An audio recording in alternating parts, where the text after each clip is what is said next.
Hello everyone and welcome back to Toxic Terrors. As always, I'm your host Mr.G. Today, we're talking about the most famous group of venomous snakes. Well, subjectively, the most famous, I guess, because when you're doing these things, you're never allowed to talk objectively about a creature's fame, no matter how obvious it is.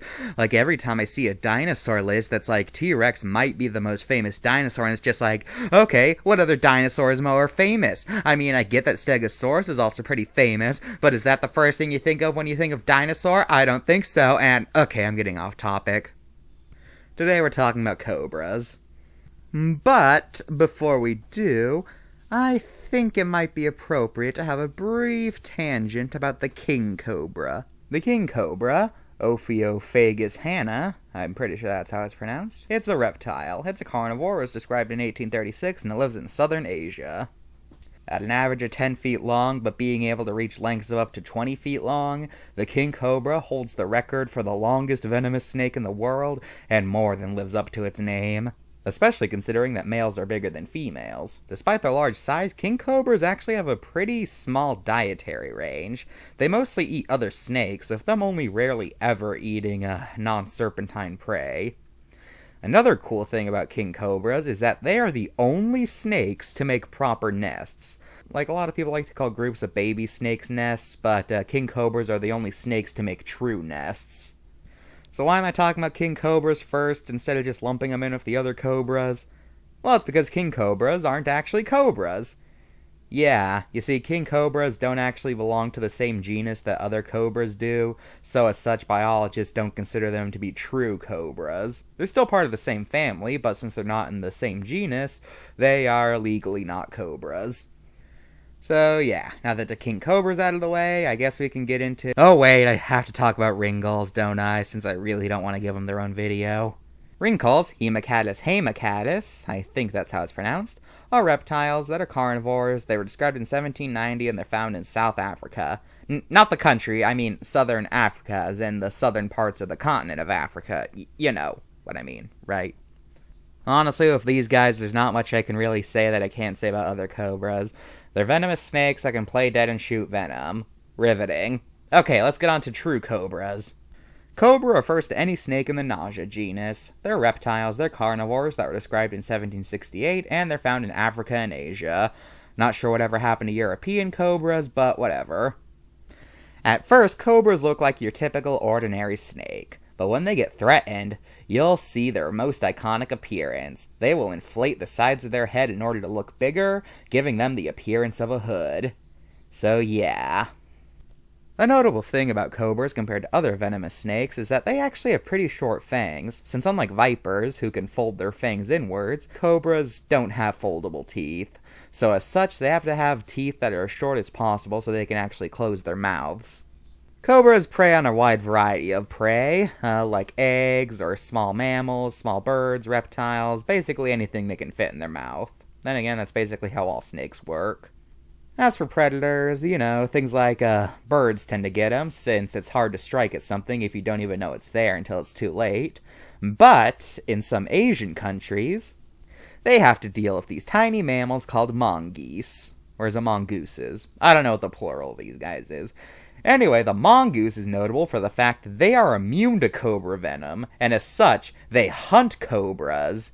Yeah, one of the most venomous snakes in the world gets its butt kicked by a small rat weasel thing on a daily basis, and I just find that hilarious. Unfortunately, they're only immune to cobra venom. Viper venom still affects them, so they're not that cool. Oh, what am I talking about? Cobras are way cooler than vipers, so yeah, it's still cool. Now, the cobra genus actually is pretty diverse in terms of hunting styles and sometimes even abilities. Like, for example, there's spitting cobras, which as their name suggests are cobras capable of spitting venom in addition to injecting it.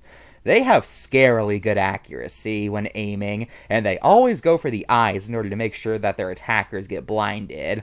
Temporarily or even permanently in some extreme cases. And there's even two species of cobras that spend most of their time in the water. They're called water cobras because, of course. Now, there's a lot more to say, but a lot of the stuff I want to say would be more appropriate for the Relations of Humans section. So for now, let's just be content with the fact that cobras are probably the coolest snakes in the animal kingdom. I think so, at least. Alright, we got 6 or 7 cards to get through. I lost count, so let's just get started. Now, the King Cobra card is interesting, because at first it seems to be pretty errorless, but on the back it makes 2 claims that bring down his score. Its Did You Know section mentions snake charmers, and then says that snakes are deaf. Okay, first of all, snakes are not actually deaf. Yes, snakes don't have outer ears, but they do have inner ears. Now, snakes can't hear in the traditional sense, you know, thing goes into the ear and they hear it. Rather, the method in which snakes hear is actually kind of complex, and I really don't want to get into it in this video since it might take a while.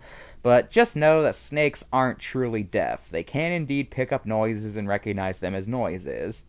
And secondly, king cobras are not the snakes that snake charmers use, so I don't even know why they're bringing it up here. Like, you realize that most snake charmers have to bring the snakes around in baskets, right? King cobras can reach lengths of up to 20 feet long and are usually at a minimum 10 feet long. Yeah, good luck carrying that around in a basket. Honestly, why didn't they mention the whole snake charmer thing on the Indian Cobra card? That would have made a lot more sense. Next up, we got the Ringle card. It's fine, moving on. Next up, we got the black-necked spitting cobra. Don't know why they couldn't give one to spitting cobras in general, but whatever. This one is fine and perfectly sums up why I'm terrified of these guys. It tells a story about a time 2 people on safari saw a spitting cobra, and it managed to spit in their eyes from a good distance away. Yeah, I'm still terrified of these things. Next up, the Asian cobra, or as it's also known, the Indian cobra. Is this supposed to be threatening? Because the cobra here looks like it just did something bad and knows it'll get in trouble for it, so it's trying to awkwardly smile so that you won't get suspicious. Seriously, is that supposed to be a look of threatening? Because it's actually kind of adorable. Now, besides the fact that I should have mentioned the snake charmer thing here, this card is fine. Next up, we got the African snake Cape Cobra. And again, this card is fine. Although I like how in the story on the back it just casually strolls into someone's home. And yes, as I'll mention later, this is actually something that happens. I'll elaborate later on. But I just kind of find it funny here, since the way it's framed makes it look like it just somehow managed to open a door and just stroll into someone's home. Next, the Egyptian Cobra. It's fine. Honestly, I don't get why they pick so many cobras, because most of these guys are pretty interchangeable, if I'm being honest. Finally, we have the water cobra. And again, it's fine. So, all these guys get a 10 out of 10, except for the king cobra. But hey, at least it still gets an 8 out of 10. That's not that bad, right? Right? Okay, time for the relations of humans. Oh, wait, hold on. Before we do, content warning. We're going to be talking about venom and the effects it has on the human body in this segment. Yes, I already did a video on killer bees last time, and Eric kind of talked about blue-ringed octopi being venomous, but he didn't really describe what it does. But I feel like it would be disingenuous if I didn't talk about what exactly the venom did to your body when it gets injected. So if you're easily squeamish, skip forward until you no longer see this black box. Cobra venom is what is known as a neurotoxin, meaning that it attacks the central nervous system. Upon being injected, the venom will cause all sorts of nasty side effects, like blurry vision, dizziness, and eventually, if left untreated, it can even cause your entire cardiovascular system to completely shut down. So yeah, most cobra venom is capable of killing grown men in less than an hour, and sometimes it can even kill you in as little time as 10 minutes. So yeah, cobra venom is fun! Okay, now that the venom section is over, let's talk about ways to prevent this. Like all snakes, cobras are not trying to intentionally look for humans to bite. Like all venomous animals, they only have a certain amount of venom, and they do not want to waste it. Cobras only attack as a defense mechanism. Like I just said, they're not trying to actively look for people to bite. Problems usually arrive when people unknowingly walk into a cobra by mistake, either due to not hearing their hissing or stepping on them in tall grass without the cobra noticing they're there. If you ever come across a cobra, do not freak out. So, what should you do if you come across a cobra? It honestly depends on the species. for the caped cobra, if you see it, try to stay as still as possible. If you do, the cobra will not see you as a threat and slither away. For other cobras, just do not try to threaten it. Don't make any sudden movements, and do not do anything that would make yourself look threatening to it. So yeah, that's Mr. G's advice for cobras. Now, cobras and humans have a pretty interesting relationship. You see, cobras are something that are feared but also respected, probably due to their unique head shapes. In Hinduism, cobras are a very revered animal. You'll notice that a lot of Hindu gods have cobras on their person, most notably being Shiva, and a lot of Hindu temples even have plenty of cobra imagery. In Buddhism, cobras are also pretty respected, as it's said that a cobra actually helped Buddha from the rain when he was meditating for a long time, and as a reward, he gave the Asian cobra its distinctive eye spot.